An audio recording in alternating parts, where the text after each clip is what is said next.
ወአለይኩም ወራህመቱላሂ ወበረካቱ። እንዴት ተከበራችሁ የሀያት ቤተሰብ እንዴት ናችሁ? ሰላም ናችሁ ወይ? ሰላማችሁ ብዝት ይበልኝ። እንዴት አድርጎ ይዟችኋል? ኑሮ ሁሉም ሰላማችሁ ብዝት ይበልልኝ። እንግዲህ ዛሬ መጥቻለሁ። የመጣሁበትም እነጋሽ አብርሽ ሩታ ማርገዟን ሲሰሙ በጣም ከምንም በላይ በጣም ተደስተዋል። እኔ ብዙ ነገር አሳልፌያለሁ። ምክንያቱም አባታቸው በጣም ነው ጋሼ ለትዳራቸው እንዲሞቅ መንስኤ የሆኑት ማለት ነው።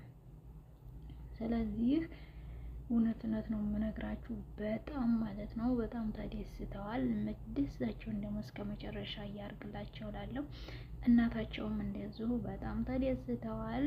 መቼም የሰው ደስታ የማያስደስተው ሰይጣን ብቻ ነው እና እንኳን እንደውም ፍሬያችንን አሳየን ብለው ፈጣሪያቸውን ማመሰገኑ ማለት ነው። እሷም እንግዲህ በሰላም ወልዲያ ፈጣሪዋን የምታመሰግን ያርጋት።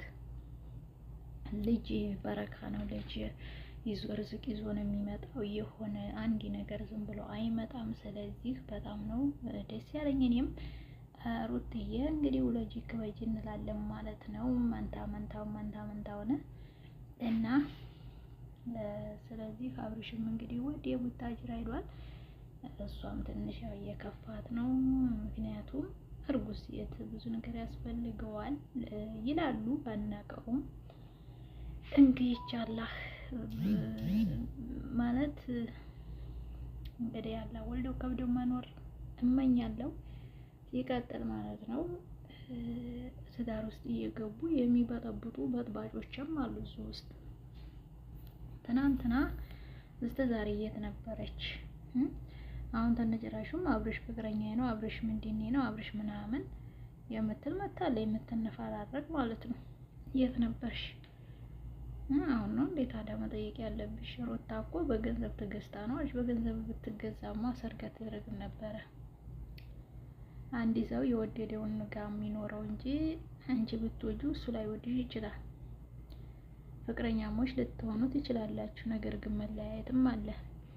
ምን አስበሽ ነው አሁን ህይወታቸውን ለመበጥበጥ የመጣሽበት አላማ? በጣም ይከብዳል ማለት ነው። ስለዚህ ተመልካች እንዲብሎ የተመልካች እንዲብሎ ምናምን ከማለት አንቺ በስነ ስርዓቱ እንትን ብትይ ጥሩ ነው ብለን እንላለን። ስለዚህ ረጋ ብለሽ እሰቢበት። ዝም ብሎ መቦጥረቁ በጣም ያስጠላል ማለት ነው። ስለዚህ የማይመች ነገር አታድርጊ እንላለን። እንዲህ አይነት ነገር በጣም ደስ አይልም። እሷ አሁን እርጉዝ ናት። ቀልድ የሚሆን ፍራንክ የሚሆን ምንም ይሁን በጣም የሚያስጠላ ስራ ስለሆነ በጣም ደስ አይልም። ይሄን ነገር ደግሞ ማድረግ የሌለብሽ ነገር ስለሆነ ማለት ነው። እንደዚህ መደረግ ጥሩም አይደለም እና ለራስሽም ለማንኛውም ሰው ጥሩ ስላላደለ ወደ ልብሽ ተመለሽ እንላለን እኛ እህቶችሽ ማለት ነው። ለዩቲዩብም ቢሆን ለምንም ይሁን ለምንም ማለት ነው እንታወቃለን ብለሽም ይሁን ይሄን ነገር ማድረግሽ በጣም ጥፋተኛ ነሽ። መደረግ የሌለበት ነገር ነው። እሷም እርጉዝ ናት። ቀልድም ይሁን ምንም ይሁን ማለት ነው እሷን ያልተነገረበት ነገር ካለ በጣም ችግር ነው እና እየመጣችሁ አትቦጠጠራረቁ ብለናል እና እየተረባረቁ ነው።